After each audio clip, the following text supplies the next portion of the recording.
Hello friends, नमस्ते जी, राधे राधे। आशा करती हूँ आप सब बहुत अच्छे होंगे, बहुत बढ़िया होंगे। तो जी ये वीडियो जो है हम घूमने गए थे, वहाँ का है, जागेश्वर धाम मंदिर का है। तो बस वहाँ की कुछ क्लिप्स हैं, क्योंकि पूरा व्लॉग जो है मेरे दूसरे चैनल पे आ चुका है, होम कोई निशा वाले पे। और अगर आप लोग को देखना है तो आप देख सकते हो उस पर भी जाके। तो भाई आप लोग कहीं चले जाओ, बस हालत क्या ही हो जाती है, तबीयत ना बहुत ज़्यादा ख़राब हो जाती है। क्योंकि रास्ते में जो पहाड़ों पे आप अगर कभी जाते हो, किसी को वॉमिट वगैरह होती हो, तो भाई मेरे को तो बहुत ज़्यादा चक्कर आए, तो हालत ख़राब हो गई थी। और यहाँ जो टेम्परेचर था -1 में था। और देख सकते हो आप लोग, मंदिर के चारों ओर जो है बर्फ़ गिरी थी, रात को जो है बर्फ़ पड़ी हुई है। ये हम बर्फ़ का मज़ा जो है सुबह मॉर्निंग में देखा हमने। मगर यार सही है, नहीं मिली बर्फ़, क्योंकि इतनी ठंड में हमारी हालत इतनी ख़राब हो रही थी। और ज़्यादा बर्फ़ मिल जाती तो क्या ही हाल होता। तो बस यहाँ से अब हमारे को जो है जाना ही था, क्योंकि हमने आज ही चेकआउट करना है, 2 दिन का ट्रिप था। अब यहाँ 2 मंदिर हैं, उन मंदिरों के दर्शन करने हैं। तो फ़िलहाल जो है 1-2 मैंने जो है मंदिर, ये देखो हमारी गाड़ी के ऊपर जो है ये बर्फ़ जमी थी ना, तो उस पर मैंने अपना नाम लिखा। तो जी अब हम चल रहे हैं घर के लिए। तो हमारी गाड़ी आ रही है और अभी रूम चेकआउट करा है। बस बहुत ज़्यादा ना ठंड लग रही थी, तो इसलिए मैं तो बैठ गई धूप में। भाई बुरा हाल हो गया, और धूप बहुत अच्छी निकल गई। ये धूप ना ऐसे लग रही है जैसे जन्नत की तरह।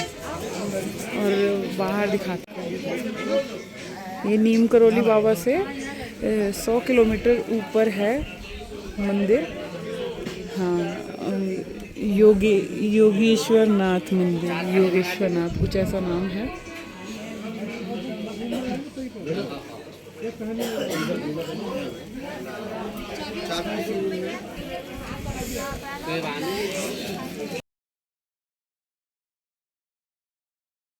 तो जी बस यहाँ से निकल लिए हम घर के लिए, और अभी बीच में ना एक मंदिर और आएगा, तो अभी उस वाले मंदिर के भी दर्शन कर लेंगे। क्योंकि आते वक्त ना 2-3 मंदिर पड़े थे, तो सारे मंदिरों में गए थे हम लोग। तो ये था भगवान दंडेश्वर मंदिर, जिसमें भगवान भोले बाबा को दंड मिला है। तो इसकी जो पूरी कथा है दंडेश्वर मंदिर की, तो वो आप जो है गूगल पे सर्च कर लेना। भाई इसकी कहानी कुछ और ही है कि भगवान ऋषि को, भोले बाबा को ऋषि मुनियों ने जो है दंड दिया था। वो भी इसलिए दंड दिया था कि भोले बाबा जो हैं तपस्या करते थे वहाँ, जहाँ इन जगहों पे, पहाड़ों पे, शांति वाली जगहों पे। तो वो निर्वस्त्र थे, उन्होंने वस्त्र कोई नहीं पहन रखा था। और उस उनके निर्वस्त्र होने की वजह से जो वहाँ ऋषि मुनियों की पत्नियाँ थी, वो उन पे, भोले बाबा पे मोहित हो गई। और ऋषि मुनियों से वो कहने लगी कि यहाँ जो है इन धराओं पे कि एक कोई पुण्य व्यक्ति है जो भी भोले बाबा हैं। तो ऋषि मुनियों ने फिर उन्हें श्राप दिया है। यहाँ पे इस जगह पे ये वो मंदिर है जहाँ भोले बाबा को धरती पे श्राप मिला है। तो बस उस मंदिर के हमने दर्शन करे, और अंदर कुछ नहीं था, कुछ चद्दर से ढक रखा था, जो कि मैंने वीडियो नहीं बनाई मंदिर के अंदर।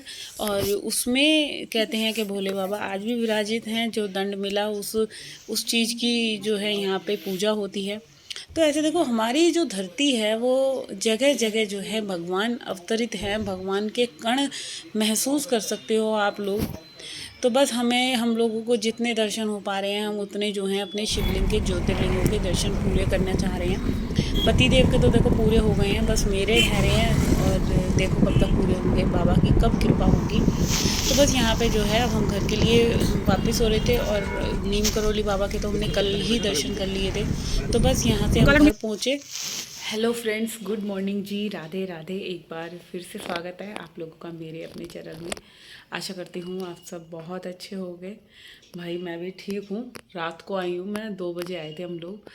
तो नींद ही नहीं पूरी हुई, सही बताऊँ। मतलब इतना तगड़ा, इतना गाड़ी में ट्रैवल करना भाई अपने बस की बात नहीं है। पहाड़ों पे तो बिल्कुल भी नहीं। इतना घूम घूम के मतलब उल्टी, वॉमिट, भाई बहुत बुरा हाल।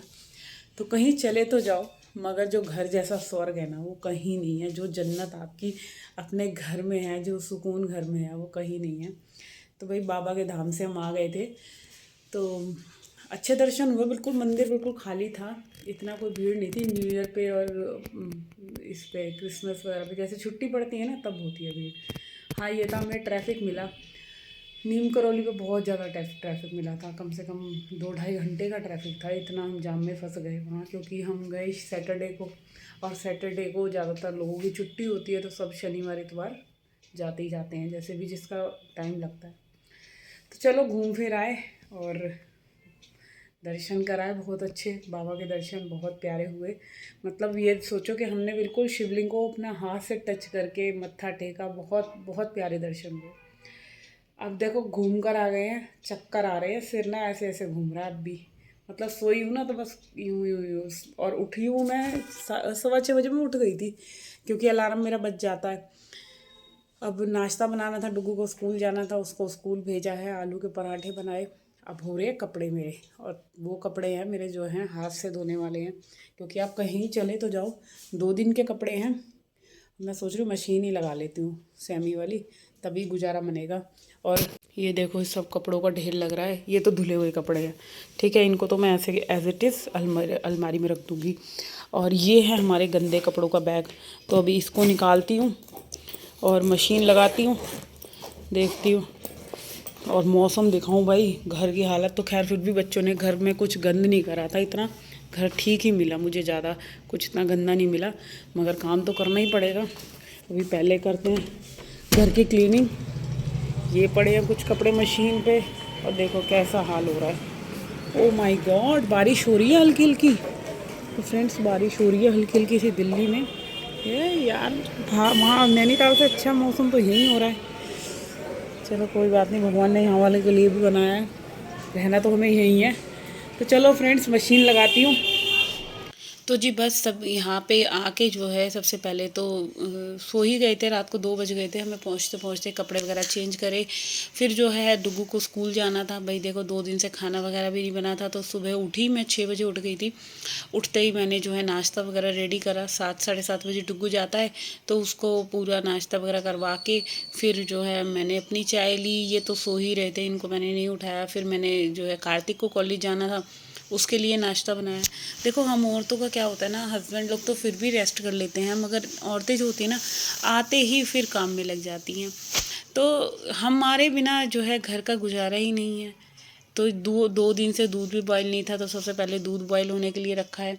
और दूसरी बात जो ये अभी अंधेरा दिख रहा है ना आपको, यहाँ मेरे किचन की जो है लाइट चली गई थी।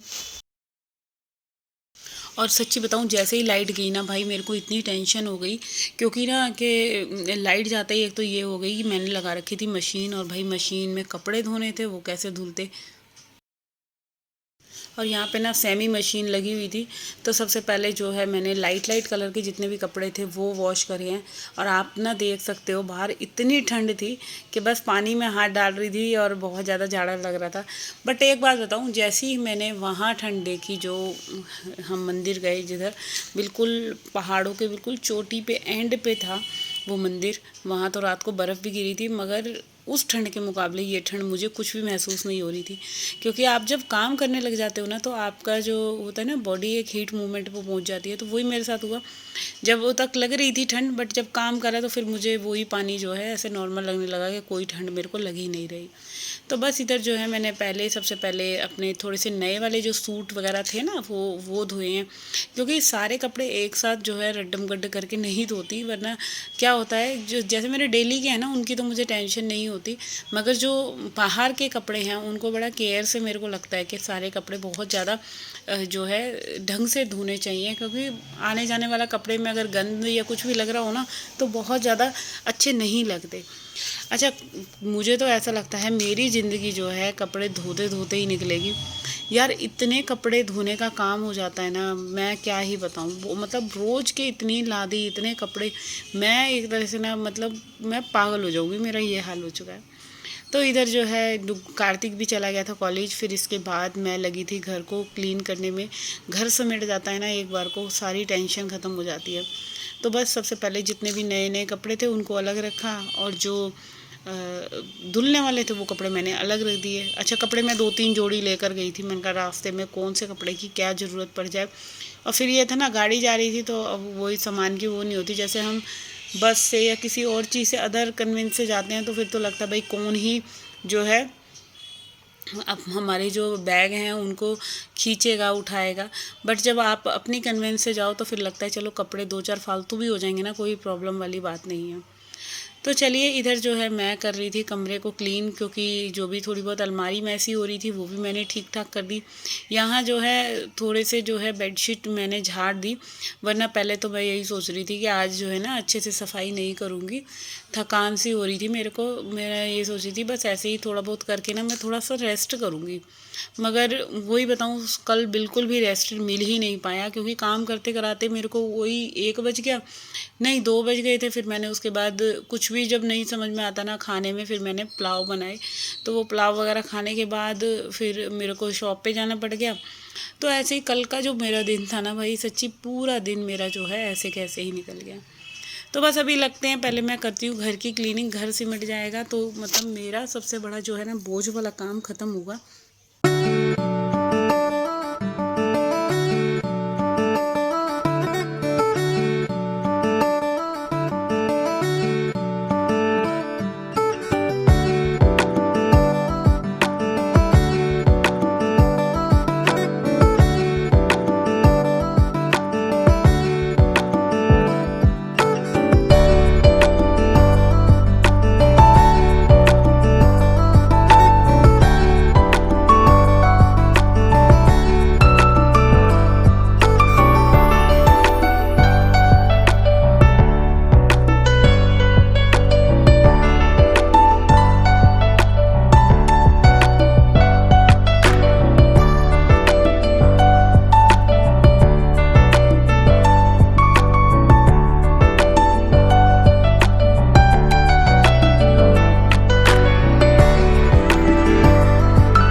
अच्छा, आप ना कहीं 1 दिन को चले जाओ, 2 दिन को चले जाओ, मगर जब आपके घर की हालत इतनी ख़राब हो जाती है, एक तो क्या होता है ना कि कोई अगर फीमेल होना, चाहे लड़की हो या कोई भी हेल्प करने वाली सासू माँ हो, कोई भी हो, तो देखो कोई औरत जो होती है ना वो अपने हिसाब से घर को रखती है। मगर जब कोई नहीं होता, अब मेरे क्या है कि ना तो बेटियां हैं और ना मुझे अपने इन लॉ सास वास से भी कोई इतनी वो नहीं है कि वो मेरा घर संभाल लेंगी। तो भाई काम थोड़ा सा ना ज़्यादा हो जाता है, और यहाँ पे वही चीज़ मेरे साथ हो रही है कि अभी खाना भी बनाना है, वरना मैं कपड़े वगैरह समेट रही थी, इतने कपड़े धोए, हालत पता है कितनी ख़राब हो गई थी। बट ये था कि आज जो काम अगर ख़त्म हो जाएगा ना, फिर कल नेक्स्ट डे के लिए मुझे ये सब काम नहीं करने पड़ेंगे। नेक्स्ट डे से तो फिर मेरा वही नॉर्मल वाला रूटीन होएगा। तो यहाँ पे जो भी मेरे ले जाने वाले बैग थे उनको भी मैंने रख दिया है, और जो भी कपड़े निकले हुए थे सारा अपना जो है सामान जो था वो मैंने सब सेट कर दिया था। और जब तक पता है सामान सेट नहीं होता ना, मेरे को एक मतलब परेशानी सी रहती है कि मुझे घर में सामान फैला हुआ दिखता रहता है ना, वो मेरे को बहुत ज़्यादा इरिटेशन पहुँचाता है। तो इधर देखो अब कमरे में सामान वगैरह सेट हो गया, इधर मैंने जल्दी से अब जो है इस वाले रूम की मैं क्लीनिंग कर लूँगी। तो ये था मेरा कल का जो भी, अगर हम कहीं चले जाते हैं तो देखो घर भी अस्त व्यस्त होता है, मगर ये है कि चलो कभी जाना भी चाहिए, वरना क्या होता है हम 12 मास घर में ही पड़े रहेंगे, हम कहीं जाएंगे नहीं, और ना ही कोई हमें कहेगा कि कहीं घुमाओ। तो भाई जो भी पल अगर थोड़ा बहुत मिलता है कहीं घूमने का, तो मेरा मानना तो यह है निकल जाओ थोड़ा सा भी टाइम निकाल के। तो चलिए फ़िलहाल करती हूँ इस वीडियो का एंड, और होप करती हूँ वीडियो अच्छा लगे तो चैनल को सब्सक्राइब करे बिना मत जाना। और यहाँ पे जो है बस ये वाला रूम मेरा रह गया था, इसमें फटाफट से पोछा लगा देती हूँ।